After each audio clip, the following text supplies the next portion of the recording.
All right, and we're live. Hey, everybody, and welcome to the Multiverse Show, Season 4, Episode 2. Thank you guys for tuning in. We got a pretty lined-up group here. We almost got the whole squad on. James has had to go off for the night, but we got Undead filling in the space. It feels like it's been forever. But let's get things rolling here. First off, we got to do our introductions. First off, we have the Titan of Texas, Mr. Fame Entertainment. Hey, welcome everybody. Fame Entertainment here, identical twin brother of Anchorman V, and also the co-founder of Level1Gaming.com. Thank you guys for rocking with us once again on the greatest show on a Monday. And yeah, buddy. And we have the Chief of Achievements, the new. I consider him the editor-in-chief of Lords of Gaming, Mr. Undead 3XVI. Glad to be here. I'm dank and dabbing, but you can't see that because Discord. All right, and we also have the Deletion Megaphone Mike P to Truth.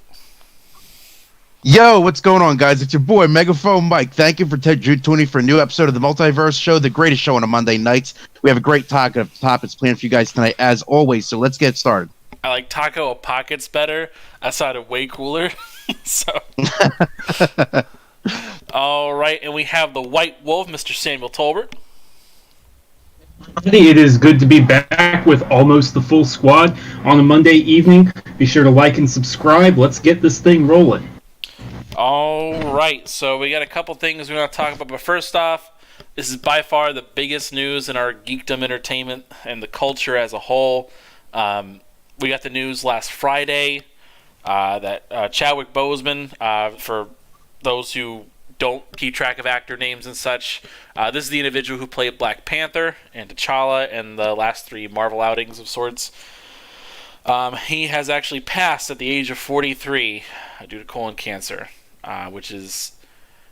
I don't know anybody who saw anything like this coming. This was just kind of out of left field for pretty much everybody. And apparently what had happened is he had been dealing with this for the last 4 years or so. If you're keeping track of time, that was 2016. And throughout this entire process, being Black Panther and becoming an icon and a symbol for America has absolutely exploded. But not only that, but was dealing with doing action scenes and maintaining this image and helping kids in hospitals going through cancer, all while secretly going through his own battle with cancer. It's a tragic loss, and I just kind of wanted to really kind of highlight just that is a huge loss for for everybody involved, not just the Marvel family, but the world, because outside of him being Black Panther, he had taken on several roles. He was Thurgood Marshall, James Brown. He had picked all these roles of key figures. It's Jackie Robinson. Yeah, Jackie Robinson. That's when he really kind of like exploded onto the scene there. Just absolutely crazy. And just real quick, I want to kind of go through the list here. Just kind of give a proper multiverse send off here. We'll start with Fame. Are you got plenty to say? This death hurt. I as someone who's already dealing with mental illness, I didn't take it well. I cried, and I'm not ashamed to admit that I cried. And most people that I know personally cried because Chadwick was a inspiration, and I mean Chadwick, not just T'Challa, Chadwick in general, for the roles that he refused to play and the roles that he chose to play. He no longer wanted to be a part of roles to where he was a quote unquote stereotypical Black man without a father and mother, addicted to drugs and all this other stuff. And he chose to be, inspirational characters we can look up to. Someone said it best, and it resonated with me, and it made sense that Chadwick Boseman's entire career was a love letter to Black people. And it was. Look at the roles that he chose to play. Even in his upcoming Netflix film, Ma Rainey's Black Bottom, he's going to be a legendary blues singer. his entire career was just a love letter to Black people, and we loved him. You know, like the Black community. I mean, we absolutely loved him and adored him, and it hurt to see him go. And I pray that I have a circle like his that can keep his secret intact. It hurts.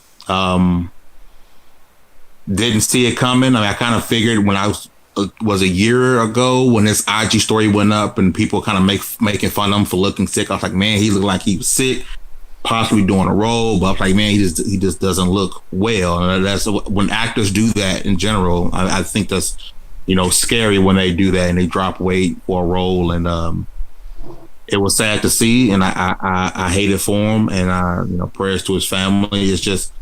It's a tough time, and like I said, I cried. I'm still hurt. It's hard to, you know, I go back to work tomorrow, and for anybody who knows me in the real, my office is filled with Black Panther paraphernalia. Like, it's everywhere, like all in my office, just because of what it presented and what it meant for little Black boys, little Black girls across the world. My son got to see a figure on a screen that promoted positivity, a hero, something to look up to. Even though it was fictional, what it represented meant a lot. And I'm thinking we will see the same thing, you know, with Shuri going forward, and little Black girls get the same feeling little Black boys got when they got to realize that, hey, I'm not seeing a gangbanger on screen, I'm seeing a king. So, like I said, his whole career was a love letter to Black people, and that's the final lasting memory I'm gonna have. Something I can tell to my children, that this person was for us, and he wanted you to see that, hey, we have some iconic figures in our culture, and I wanted to do my best to bring them out on screen for everyone to see. Yeah. All right. Anyone else have anything else to add? You know, for me, it really sucked because I kind of look at Chadwick's passing kind of similar to how I looked at Kobe Bryant's passing, because we lost this beautiful man, this beautiful life, this wonderful man, so quickly and so young. And he left a legacy behind him. Not only how successful he was at his craft, the same way that Kobe was successful as his craft, but just as far as being an inspiration and everything he did for the community. I mean, it's just tragic to lose such a wonderful life so suddenly and so young. And it really hits you different when something like this happens. This is just one of those things where it reminds you, you know, especially now with all the crazy shit going on in 2020, that life is precious, and that this time that you have with your loved ones, you cannot take it for granted. And like, it just hits different when something like this happens. Yeah. Anything else? There's nothing I can say that gets the point across. Others have said it better, others have said it more eloquently. Just, it's a great loss. Yeah. And I'll say this too, to kind of wrap things up on the thoughts. It just, his passing kind of felt like when Christopher Reeve died, where it was such a positive person leaving this world. So, I mean, at least with Christopher Reeve, we like had some idea that this was probably going to happen at some point. But like, wherever they passed, they weren't passing as Christopher Reeve or Chadwick Boseman. He was passing as their strongest character. Right? It was like, this is T'Challa, this is Superman, and I don't know what to do forward. But it's not the time to even think about that, honestly. I want to do like just a brief moment of silence here, just out of respect. So we're gonna go silent now, just about in memory of Chadwick Boseman.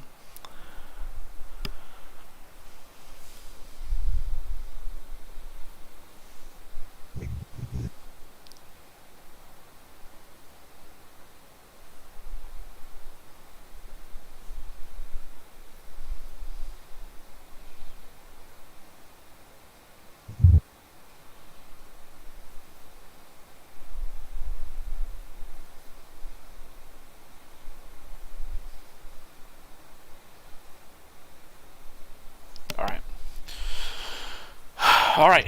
Well, we're going to move on to the next segment of our show. We got a couple things we do want to talk about tonight.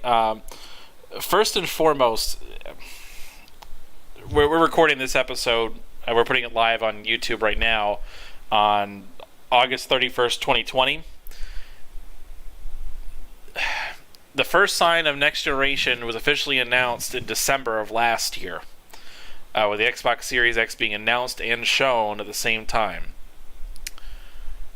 And for Microsoft in particular, they've announced that they are relaunching their console in November.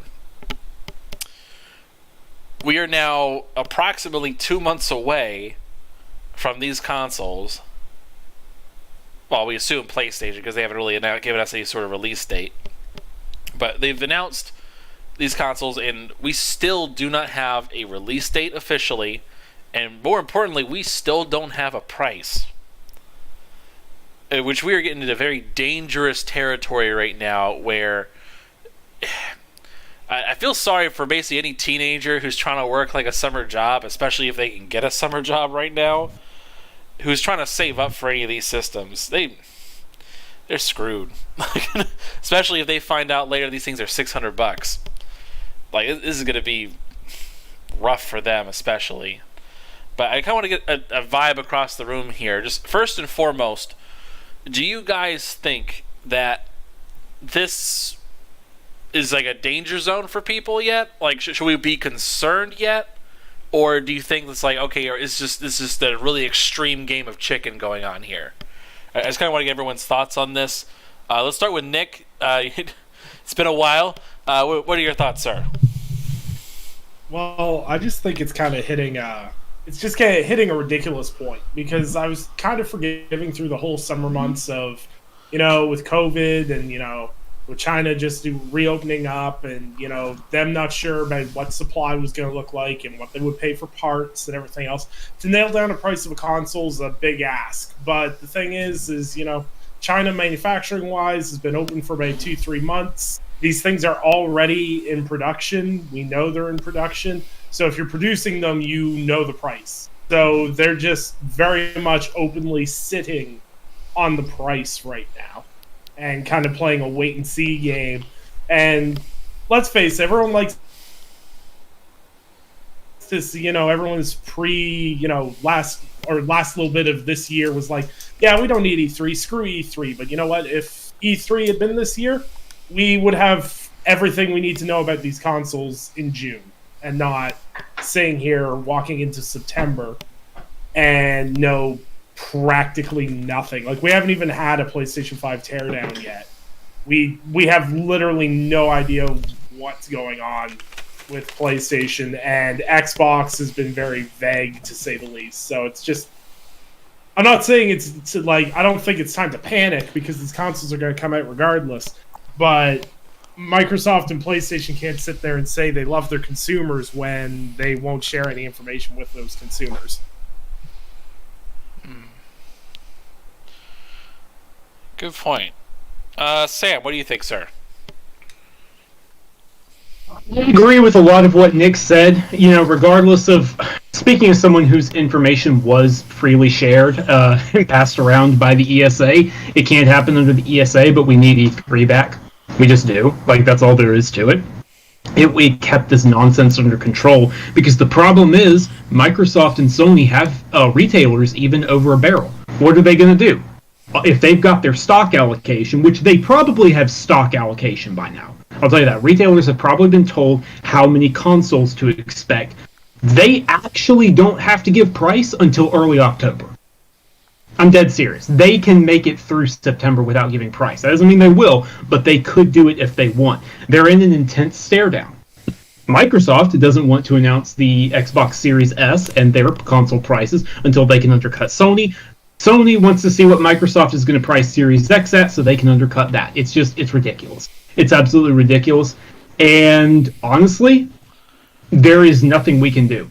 The clock is just going to have to run out. That's literally the only way something happens here. Mm-hmm. What about you, Mike, Fame? What do you think is going to happen here?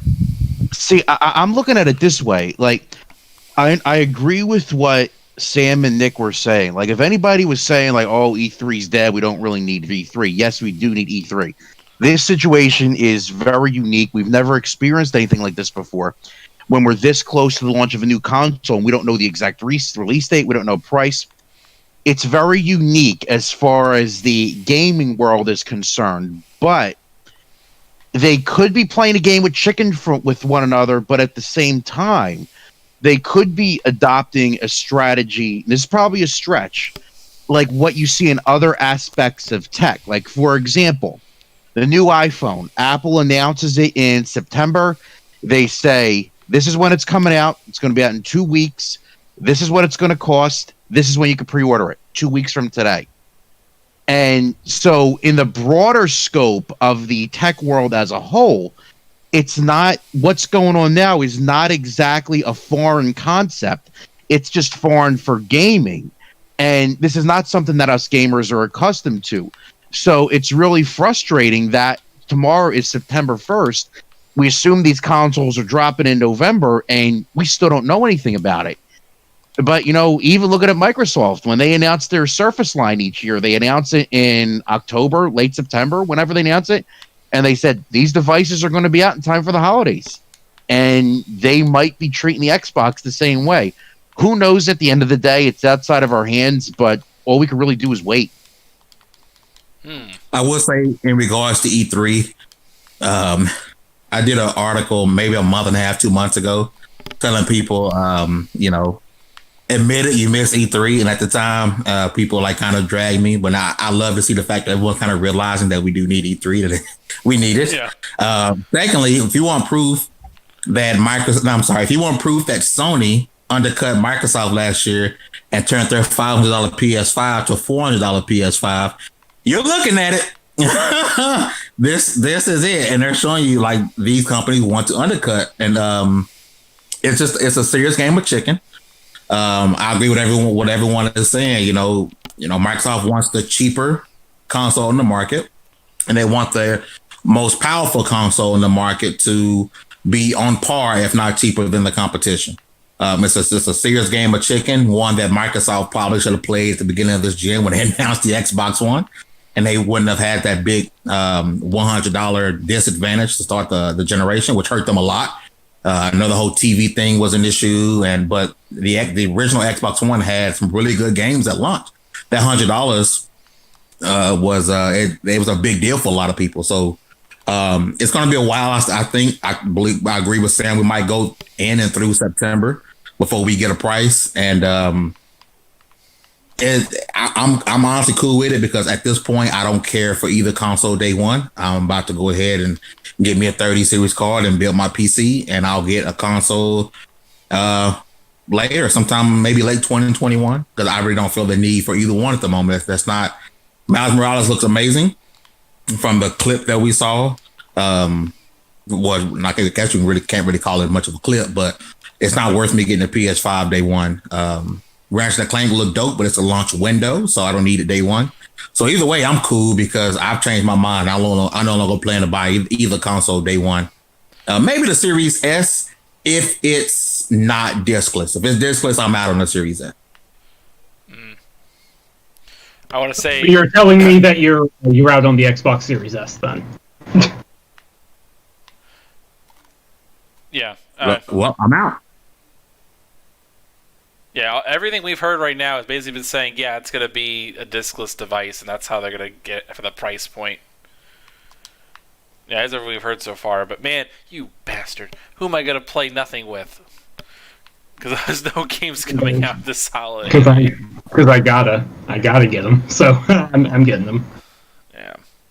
Anyway, so for me, I'm kind of looking at it from the perspective of, yeah, I think it was a game of chicken, but I think it's a little more extreme than what I was saying before. So today was very interesting because there were a couple things that came out in the news, at least in the news cycle, that came to my attention that I was like, this might be a sign of something.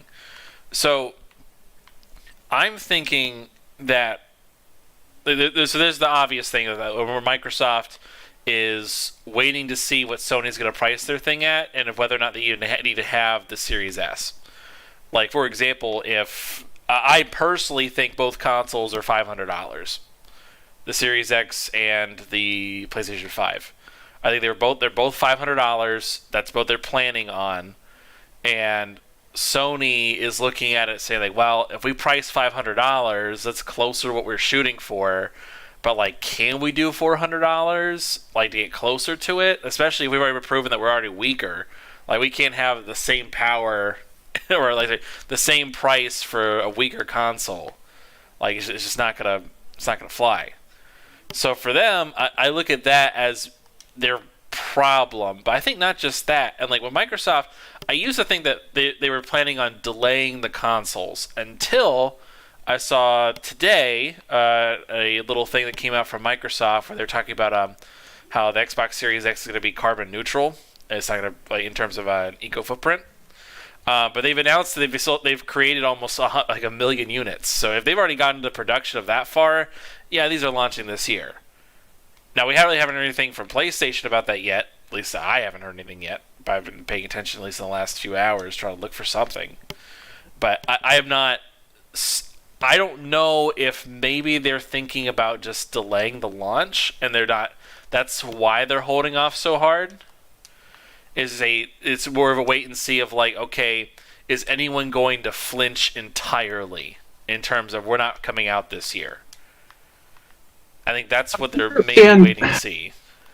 I understand your line of thinking, Ivan. I think the issue is East Asian countries in general have recovered, well, except for Japan, bar Japan, have recovered way more than the West has, especially the US, and so they can't afford to delay them. They can't pay to keep these consoles in warehouses overseas. I think that's the issue. If they were facing issues in the production line, they would 100% delay them, but neither company, to my understanding, is facing those issues. They're going to have to launch the console, even if it means third party is doing some real heavy lifting. I mean, let's be real here. I just want to put this out there. I'm not trying to conspiracy theory or anything, but does anyone else find it weird that Miles Morales is the PS5 launch title and we've seen way more of Ratchet and Clank? That is interesting, isn't it? Like, it bugged me. I saw someone mention that today. I can't remember who, and it's like, huh. I want to say it was either J-Main or Tony Polanco who brought that up. It may have been. It may have been. I don't remember, but it may have been one of them. But, like, I don't know. I'm not saying anything. I'm not saying that it means Miles Morales won't make it or anything. It's just, it's weird. It's weird. It's just a really, now I don't want to say really short, but in comparison to Spider-Man PS4, it's a much shorter game. Maybe that could be it. That could very well be it. I also think that just this Ratchet and Clank is just the better game to show, personally, because that's a game that's built for that. Because I don't care what people say, Spider-Man Miles Morales was not built for PlayStation 5. That thing was built for PlayStation 4. They're just kind of upping it a little bit. You can say whatever you want, but no, I agree. I don't believe it. No, I agree. Ratchet and Clank was definitely built around the PS5. It was like, it's a PS5 game. We're going to show this off. Like, people are going to play Miles Morales just because it's going to be the only thing you can really play in terms of an exclusive. And it's going to go from there. But yeah, I just don't... something about it is just sketchy to me, like, more than usual. And I think it's mainly because there's a possible delay coming, at least for some of them. But that's my personal... questionable thing. So, okay, at what point do you guys think is like, are you in or out? Like, at what point you're like, okay, I think we're all on the same page, but like, this is ridiculous at this time in terms of how long this has been. But like, at what point do you like say, okay, look, I may just skip this?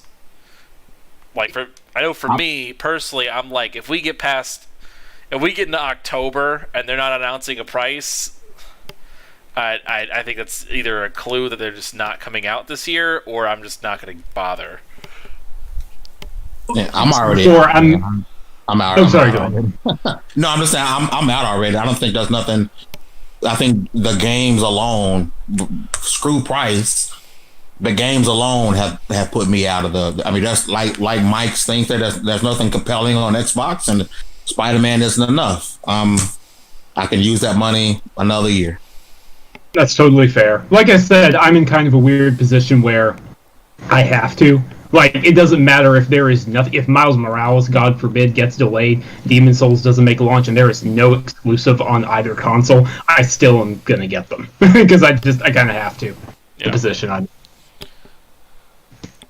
So, Mike, what's your position? Where are you at? At what point do you say I'm out? You know, if it's like late September, and they still haven't shown anything on as far as like what the exact concrete launch lineup is going to be like for these consoles and how the games are going to take advantage of the new consoles to upgrade the experience, then I'm probably going to be out too. And I'm going to kind of piggyback off what Fame was saying. Based on what we've seen now of these new consoles, now is a really good time where if you want to build a PC, like, this is the time to do it. And just wait. Yes, indeed. Yes, indeed. I mean, it really is the best time, man. I've held down. I mean, I bought a couple of gaming laptops. I use the gaming laptop now, like I can still game on, but I don't know, man. It's just a bad time. I got some people. I got a couple of reviewers who plan on buying them, and that's great. We can still get reviews and stuff done. But personally, like as far as a consumer, like Mike said, man, go build a PC. This is the best time. It's the best time to get into PC gaming. It really is, especially with Nvidia coming out tomorrow. Yeah, especially with a lot of these PlayStation games getting ready to hit PC soon. But it is what it is. Like, if Microsoft comes out and they say, because I really want to play Flight Simulator, man. I've really been looking forward to that game. If they come out and they say, we're going to have this game ready for Series X at launch, I will buy a Series X day one. Because I've really been looking forward to playing that. But, I mean, outside of something like that, I mean, I'm really not seeing a reason. And even something like Ratchet and Clank on the PS5, that game looks amazing. That's the best looking next-gen game I've seen to this point. It looks better than anything Microsoft has shown. But that's not going to be there at launch either. That's just in the launch window.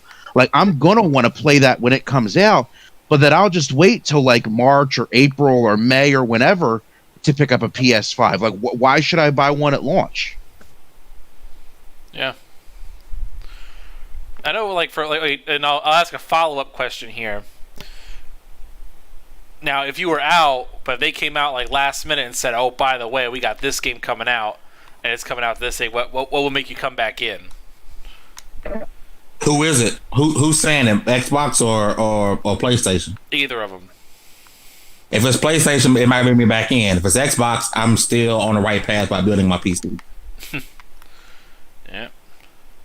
And I don't mean that to try to trigger people. It's just the honest to God truth. Do I want a Series X? Yeah, I do. I think it's an amazing console. I think it's a great piece of tech.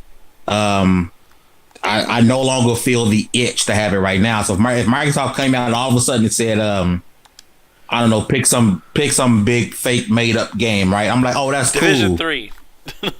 Yeah, and it's exclusive to Xbox. I'm like, cool. I'm still gonna build my PC because that's just one game. PlayStation did it. I guess I'm buying a PS5 because it'll be 6 months before it dropped on PC because all their games are coming to PC. But I know for me it's Titanfall 3. I'd come back for that, or Elite Dangerous. It's like a full-on sequel, Elite Dangerous. I'd be like, yeah, I'm in. I'm sold. But that's what I got for me. What about you, Mike? What'll get you back in the race? Dino Crisis. Somebody, please bring back Dino Crisis. Well, Mike's not buying a next generation console. Maybe PS6. Is it Extinction's coming out, Mike? That's the closest you're gonna get, buddy. Yeah, second Extinction. I'm willing to die on this hill. Oh, I'm with you. I love a new Dino Crisis, man. But although I will say, along that line of thinking, I'm praying to God that Resident Evil Village is early next year because that's a next gen only game. Did they say anything, by the way, for Resident Evil? Because they promised like some news in August. Nope, nothing. However, I will say this: we got a few more hours. Well, we got a few more hours, but more importantly than that, there is credible scuttlebutt, as it were, that it was supposed to be at a state of play. If said state of play was delayed, then that would also delay the game footage. So there is that. Yeah, that game we're going to have to play immediately when it comes out, because I'm a huge Resident Evil fan. So I'm going to have to play that immediately when it comes out. Yep. All right, so what was it? I was going to say something else that I was really cool, but oh yeah, so this is a dumb little thing, not really worthy of having a topic over, honestly, but it's dumb, so we're going to talk about it. So Ubisoft put up a thing earlier today about how what was it? It was something about like oh, here's how you do next gen and upgrading and all that junk. So they came out and announced all this stuff. So they said, well, for PlayStation, there's no backwards compatibility outside of PlayStation 4 for like titles, but that's the way it is. And so for a lot of people, we're talking about that, and and so there's like, this is proof there is no backwards compatibility, which I mean, kinda. That's pretty much what it is. But anyway, it became a big thing, and people were freaking out about it. I'll say that PlayStation guys had a very weird weekend. They retracted that, but I'm sure somebody at Sony called them and said, "Hey, is somebody going to deliver bad?" I think was it Mike that said this, and they're going to deliver bad news. Let us deliver it. You know, they took it back. I think only because they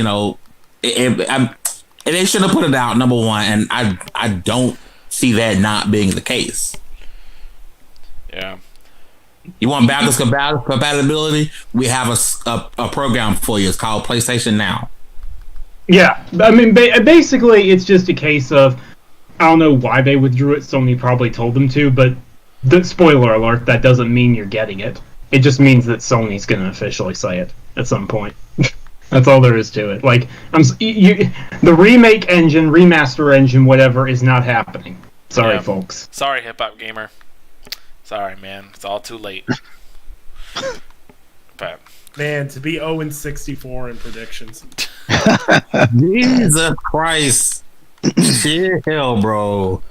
Anyway, I'm not gonna talk about Hip Hop Gamer. I've had you guys know my eternal war against insiders.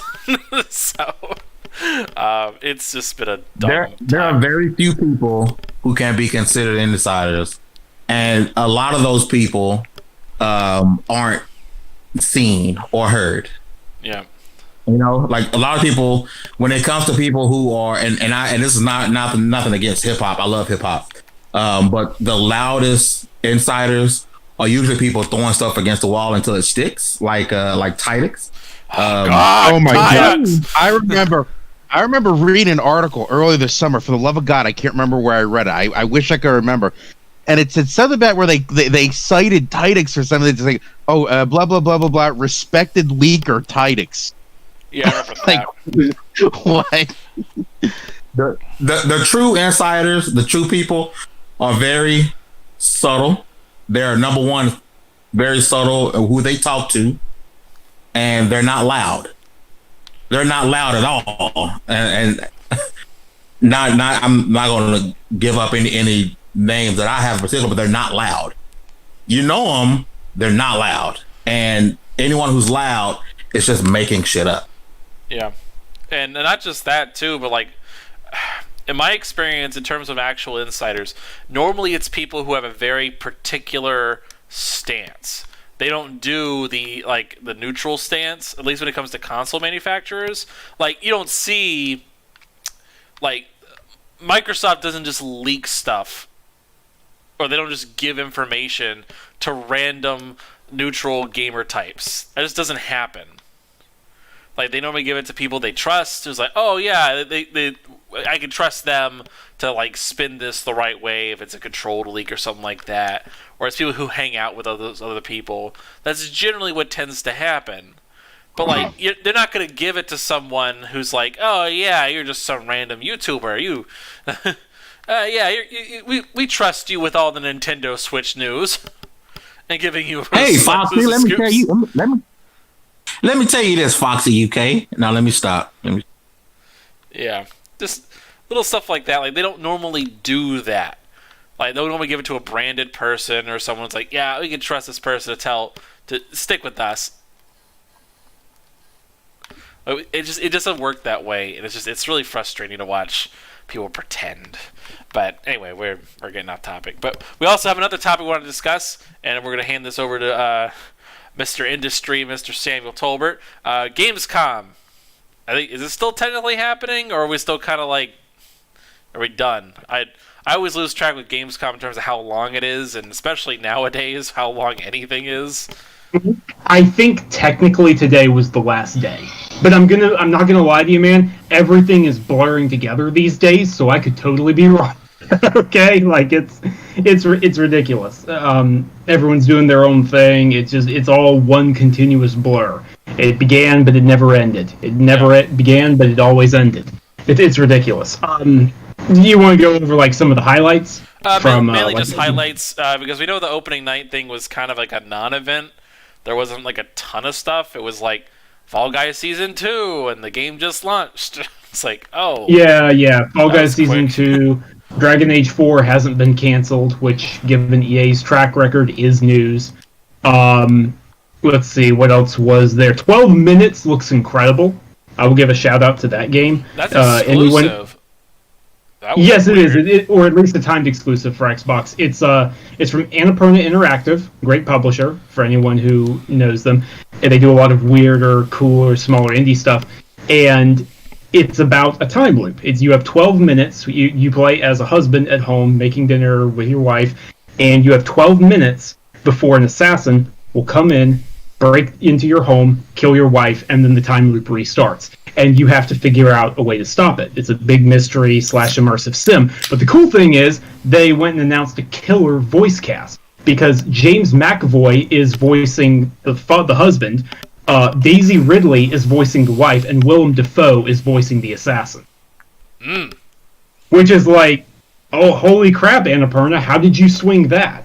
I have no idea. Well, but I know Daisy Ridley's been desperate for work lately. I know that much, so I can believe that. Willem Dafoe, another paycheck. James McAvoy is an interesting one to me, but... Yeah, I mean, regardless, so I mean, yeah, like, that one's definitely interesting to me. They don't have a release date right now, but they say they're going to have, like, an update very soon. Like, they want to give the release date soon. So that's one to keep your eye on, for sure. All right. What else was there? I know there was Ratchet and Clank demo, the extended demo. We briefly brushed on that before. It was what we saw at the Future of Gaming event, but it wasn't cut up. It was just a solid 7 minutes of gameplay. Looked good. Looks really good. Yep. There's been like little bits and pieces that came out. Like it's been normally Gamescom is like every 2 years kind of event where it's like it'll have like 2 really good years and then 1 year's just like whatever, we could have skipped this. Like it generally follows this kind of cycle, but this year is kind of also an anomaly, but this is not great. It was just kind of like, that's nice. But like Sony wasn't involved in any way, and so like I know there was a poll that happened for them when they were giving out their Gamescom awards that made some people really salty. Basically, what happened was they said, "Oh yeah, what's the most exciting tech, or like, what's the most anticipated, most wanted tech coming out this year?"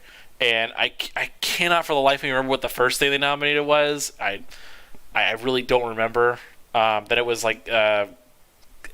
Was it Project X Cloud via Game Pass, and Xbox Series X, and then Series X actually won. And so people are like, where's PlayStation?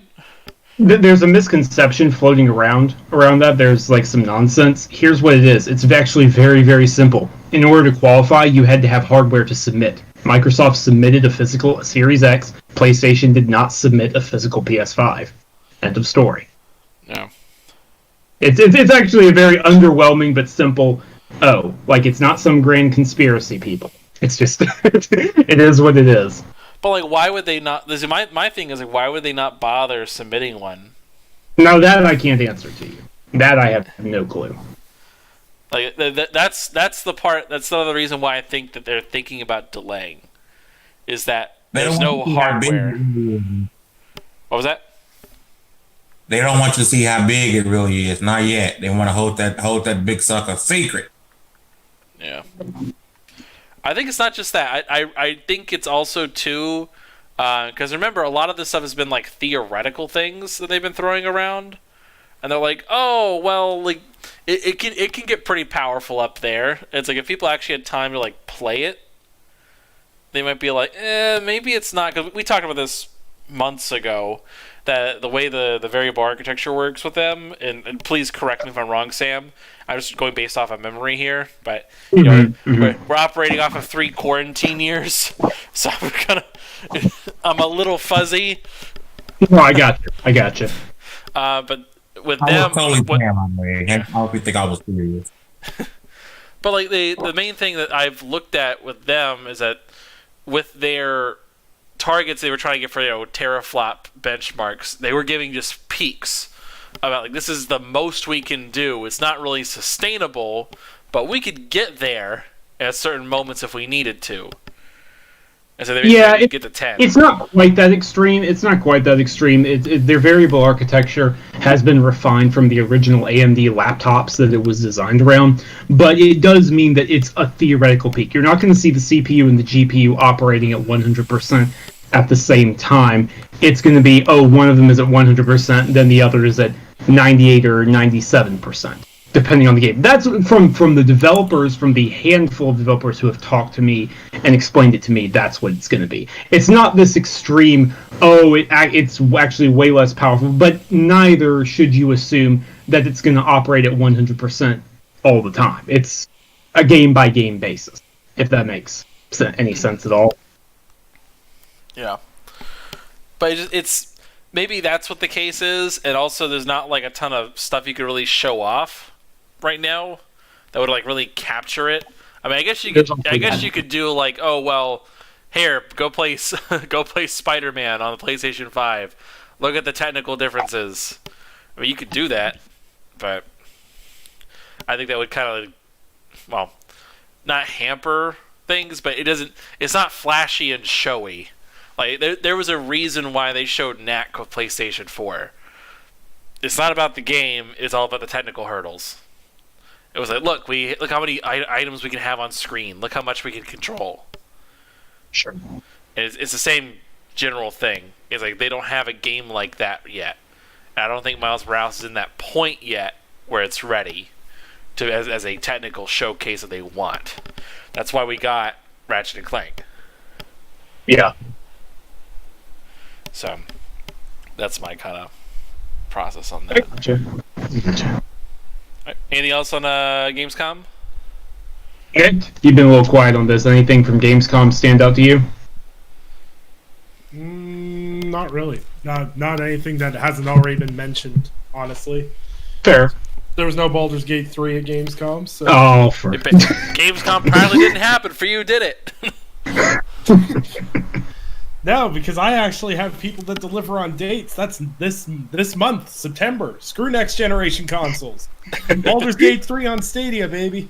Oh, no. Yeah. Let's see.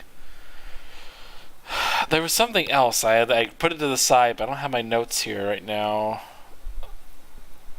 What was it? It was something really dumb. What was it? What's that? I'm trying to see if I can find my backup notes. A minute. It's because you're lost because you're still in such shock that Undead is here, and it's like I know, right? It's all your fault, Nick.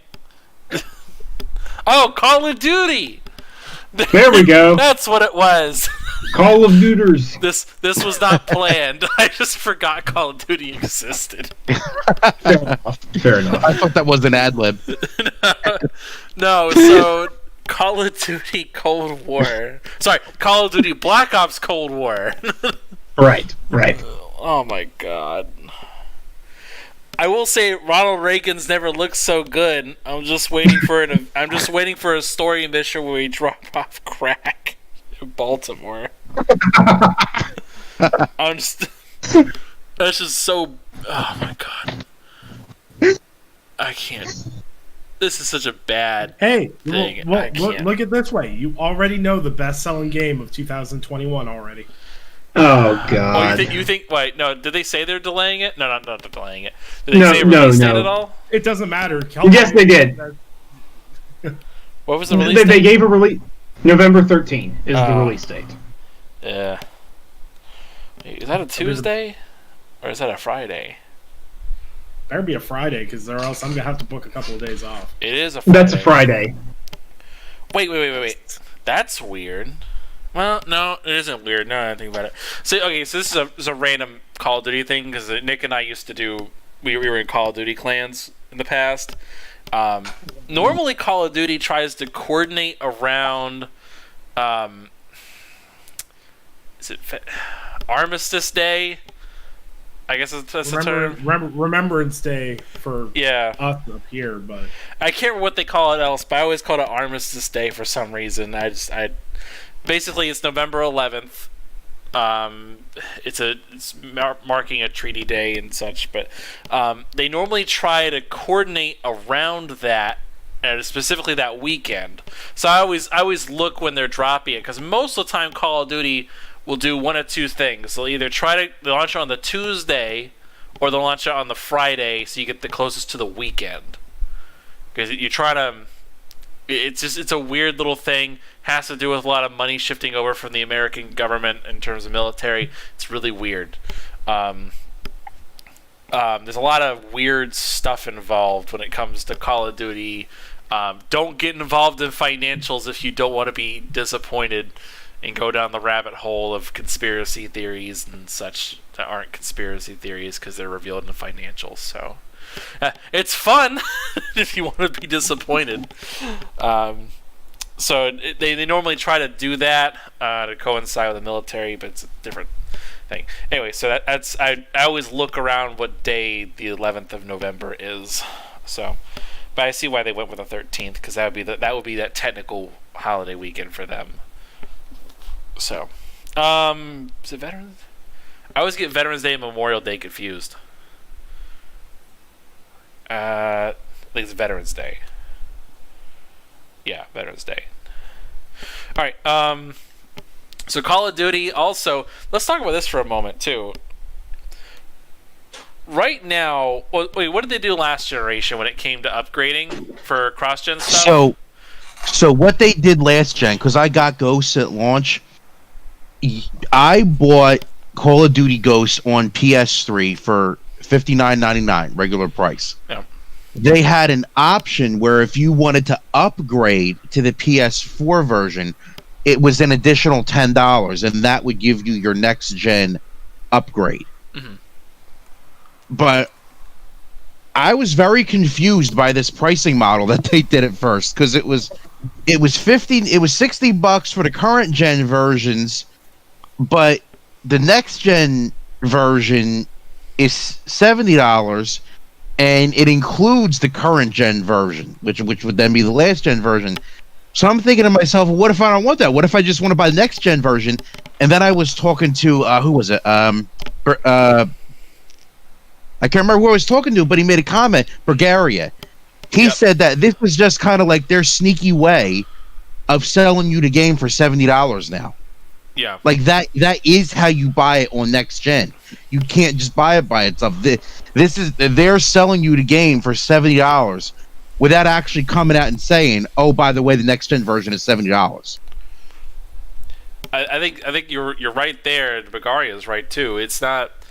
They're trying to test right now. Everyone's trying to test the waters about whether or not they're going to $70 next generation. So far, I believe 2K is the only one who's like doing it just very blatantly. Like, it's gonna be $70. Screw you. Activision did come out and confirm that their next gen only games are going to be $70 though. They have come out and clarified. Activision came out and clarified in a blog post, this weirdness is only for the cross gen. Like, the next gen only ones will be $70. End of story. Yeah. So right now we're just kind of waiting and seeing about like, people are gonna go for this. It's interesting. I don't know, because right now I know 2K did not. That one did not go over well, at least publicity wise. But the 2K fan base are basically screwed. It's the same thing with basically every sports game. They're gonna buy the game anyway. Even though they hate it and complain about it, they're still gonna buy it. So it doesn't mean it. Them saying that doesn't mean anything. So I don't know what's gonna happen long term about if this is gonna stick around or not. But Activision making a solid stance about it is gonna be interesting too, because if Call of Duty sales suffer with this being Black Ops, their star Call of Duty sub franchise. If sales go down, they'll blame the price tag. But I gotta see personally. So, but yeah, there's one point about that. Oh, go ahead. Sorry. You want to know what's super interesting about that price increase? What's that? That's only you guys. Oh. Because NBA 2K21 in Canada is still the standard rate of $79.99. Because that's what we pay for games and have done since 2015 when our game prices went up. I think the first game that had price increase on it was Titanfall 2? I can't remember. Anyways, our games prices went up mid-generation this gen and at the beginning of this generation. Because at the start of this generation, we were at $59.99 and we've gone up $20 in the past 7 years.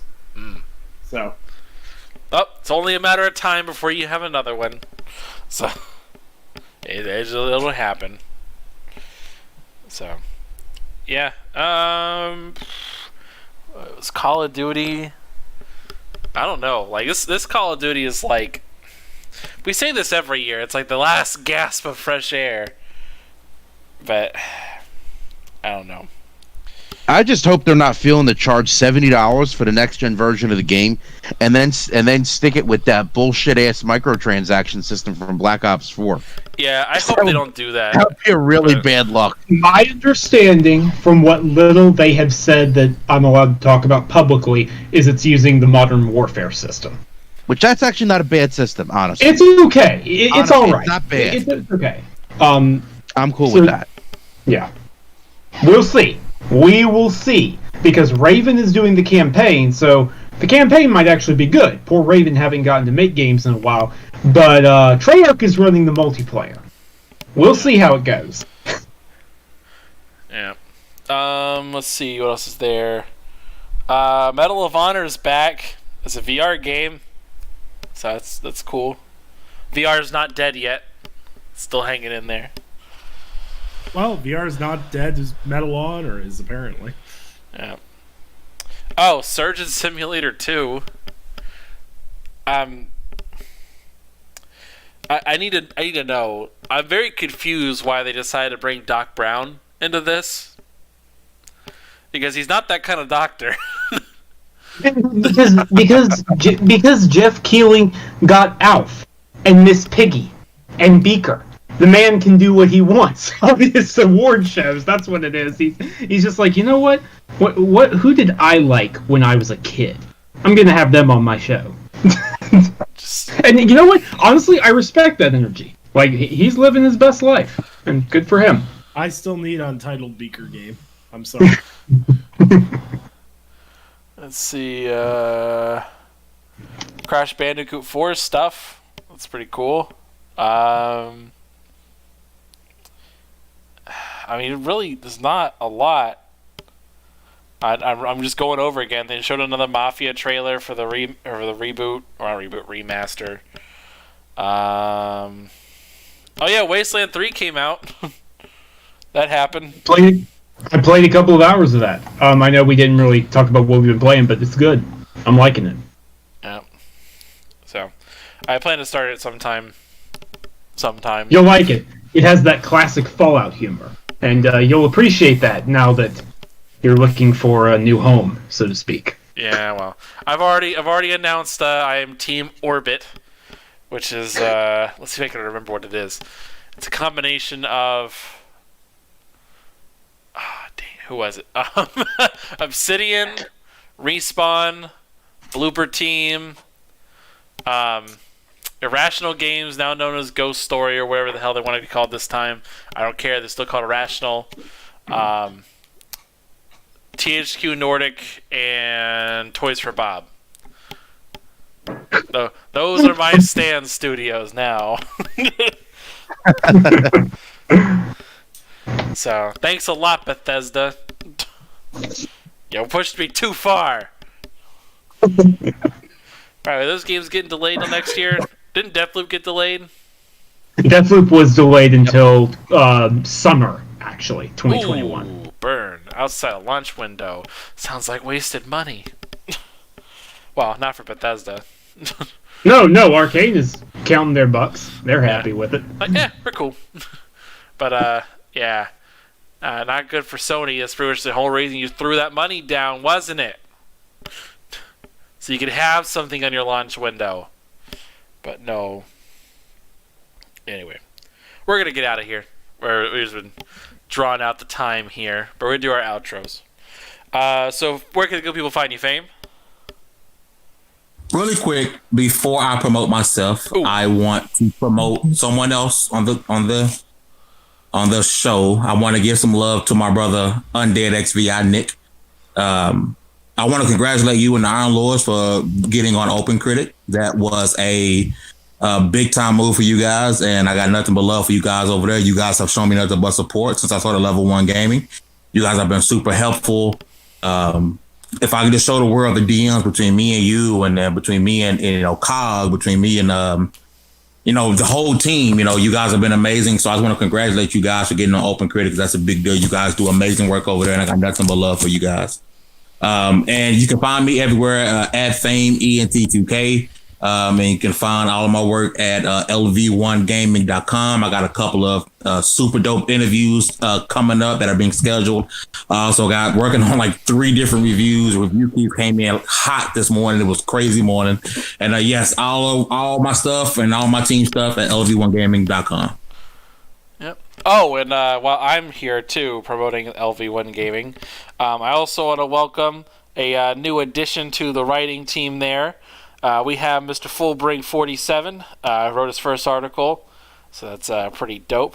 Go check him out if you care about anime. I don't, but there's a lot of people who do. Does that mean? Never mind. I'll save that question for after the show. I had a question in regards to that, but never mind. Yeah. TG. All right, where can people find you, Mike? All right, guys, you can find me on Twitter at The Truth of Mike P. You can also find what I write on Level 1 Gaming at lv1gaming.com. Next time, I'll remember to just save it as a draft instead of hitting the publish button. Oh, man, jeez. Spoiler alert, no, he won't. He'll forget again. That's how Alzheimer's works. As the resident old man. Wow. That cuts deep. Yeah. All right, so where can people find you, Undead? People can find me on Twitter at Undead3XVI. You can find all my lordsgaming.net. It's been a hectic month. I need to sleep for a week, but it's not going to happen. So, yeah, tons of stuff coming, and glad to be back. All right, Sam? That's TOLBERT.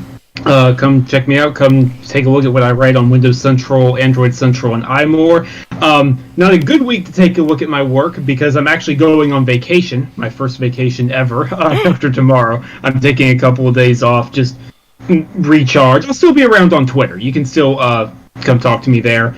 And, yeah, but I will say this. Later in September, I've got some big stuff coming. You heard it, folks. You heard it, folks. Spam his Twitter account while he's on vacation. Yep, that's it. That's exactly it. Come spam me. All right. And I'm Ivan Seiler. Thank you guys for tuning in to Multiverse Show. Again, I'm going to be uploading this tomorrow. For those of you who are listening on Spotify, I upload on Tuesdays. And also all the other platforms as well. So we're getting in the habit of that. Just remembering and finding the motivation to always just get the MP3 and upload it there for you guys. So thank you guys for tuning in to the greatest show on Monday.